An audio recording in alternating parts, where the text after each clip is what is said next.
अभी हाल ही में जैसा कि एक हमको प्रश्न सुनने को मिला हमारे YouTube के परिवार के सदस्यों के द्वारा, जैसा कि प्रश्न पूछा गया, उसी के प्रश्न के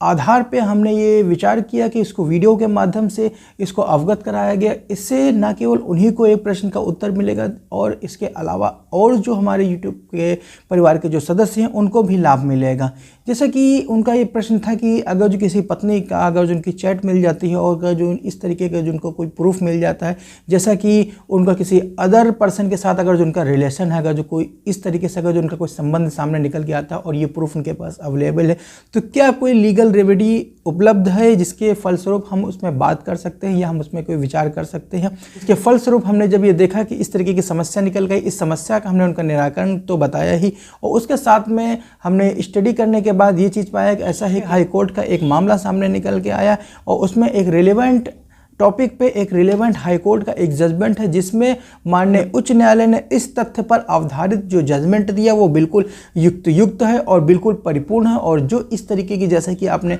थंबनेल देख के आपको अंदाज़ा हो गया होगा कि वीडियो किस विषय पर आधारित, तो इस विषय से संबंधित जिस प्रश्न पर हमने ये स्टडी करने के उपरांत हमने ये पाया कि मामला जो इससे संबंधित था, ऐसा ही मामला सन 2018 में उत्पन्न हुआ था। इसके आधार पे जो मामला कोर्ट में पहुंचा और कोर्ट में पहुंचने के बाद मामला पहुंचता है मध्य प्रदेश उच्च न्यायालय के सामने, और मामला पर उस पर निर्णय देते हुए मध्य प्रदेश की उच्च न्यायालय ने ये अवधारित किया और ये एक गाइडलाइन बनाई और ये एक जो रूलिंग बनी, जिसके फलस्वरूप मुझे पास ये जजमेंट अवेलेबल है। और इसके तथ्य के आधार पे हम ये कह सकते हैं कि आज के वर्तमान के प्रदेश को देखते हुए जिस तरीके से पति पत्नी के बीच में जो डिस्प्यूट अराइज होते रहे हैं, जो दिन प्रतिदिन इस तरीके के जो झगड़े, जो इस तरीके के जो मुकदमे दिन प्रतिदिन माननीय न्यायालय में योजित हो रहे हैं और उनके फलस्वरूप जो ये इतने मामले बढ़ते सामने आ रहे हैं, इनके पीछे कारण क्या है, वो कारण पर तो डिस्कस नहीं करेंगे, लेकिन नए नए आधार क्या है, उन नए नए आधार पर क्या एक ऐसी छोटी छोटी जो बातें हैं, उन बातों पर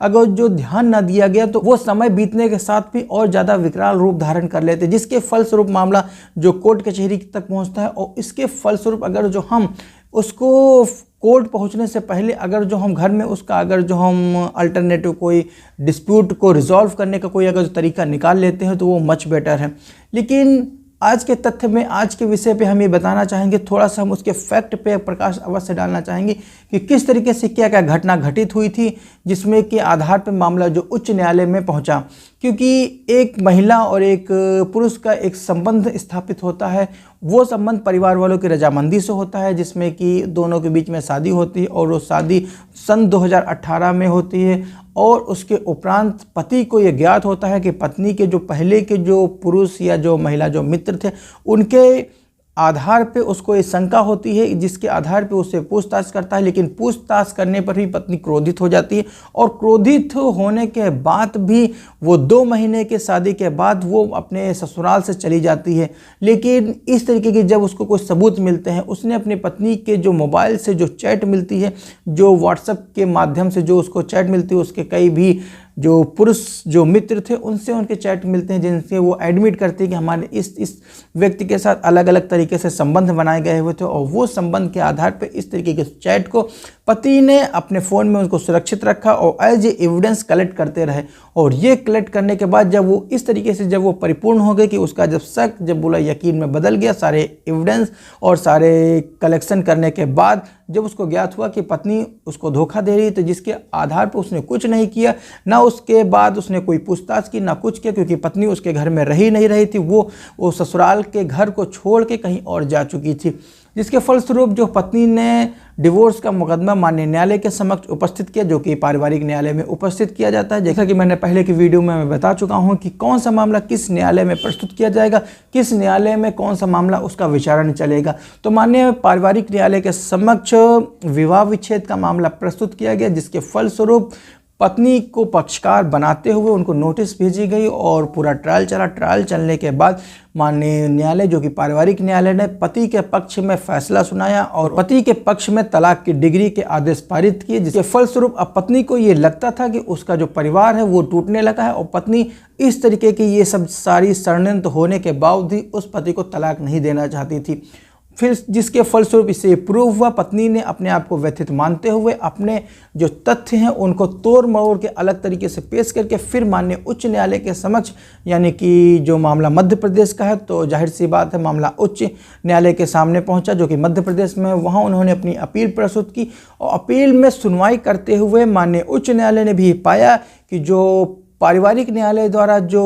प्रतिपादित सिद्धांत जो दिया गया है, जो फैसला दिया गया है वो बिल्कुल विधि अनुकूल है, वो बिल्कुल सही रूप से परिपक्व है, उसमें किसी तरीके से कोई भी छेड़छाड़ नहीं करने की आवश्यकता नहीं है। इसी के साथ में आदेश पारित करते हुए कि इस तरीके से अगर जो कोई अश्लील मैसेज या अश्लील चैट अगर जो पत्नी की किसी और पुरुष के साथ अगर जो होती है तो पति के पास एक ये पर्याप्त और एक उचित आधार बनता है जिसके आधार पे वो अपनी पत्नी से डिवोर्स यानी कि तलाक ले सकता है। बात यहीं पर समाप्त नहीं होती है और इस तरीके के कई मामले सामने निकल के जिसमें इस तरीके के जो ये जजमेंट हैं ये उनके लिए गाइडलाइन साबित हुए और इस तरीके की जो ये अभी जो निर्णय निकल के आए हैं उन पे हम ये कह सकते हैं कि इस तरीके के निर्णय एक तरीके से समाज सुधार का एक प्रयास करते हैं। इस तरीके की टिप्पणी और इस तरीके की गाइडलाइन जारी करते हुए माननीय उच्च न्यायालय मध्य प्रदेश ने पत्नी की जो पिटीशन थी, जो उनकी जो अपील थी, उनको डिसमिस करते किसी भी तरीके से कोई भी उनको रेमेडी यानी कि उनको उपचार देने से मना कर दिया। और साथ में ये भी अवधारित किया गया इस तरीके की अगर जो कोई भविष्य में कोई अगर जो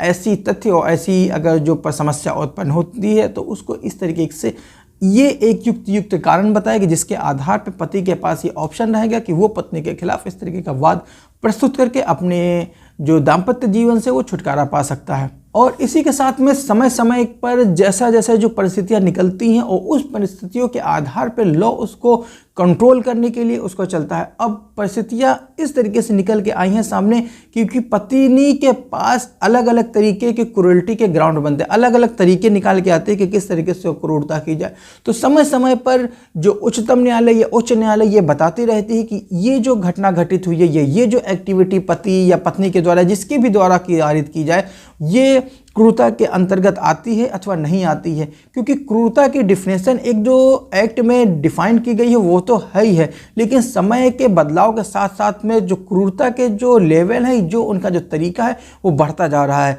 तो समय समय पर माननीय उच्च न्यायालय उच्चतम न्यायालय ये बताती रहती है कि इस तरीके की एक्टिविटी जो ये क्रूरता के अंतर्गत अवश्य आती है। तो आज का वीडियो इतना ही है, यहीं तक है। मिलते हैं किसी और एक वीडियो में एक नए विषय पर, एक नए विषय के साथ चर्चा करने के लिए आपके साथ। तब तक के लिए हंसते रहिए, मुस्कुराते रहिए और हाँ, वीडियो अंत तक देखने के लिए प्रेम पूर्वक धन्यवाद। जय हिंद।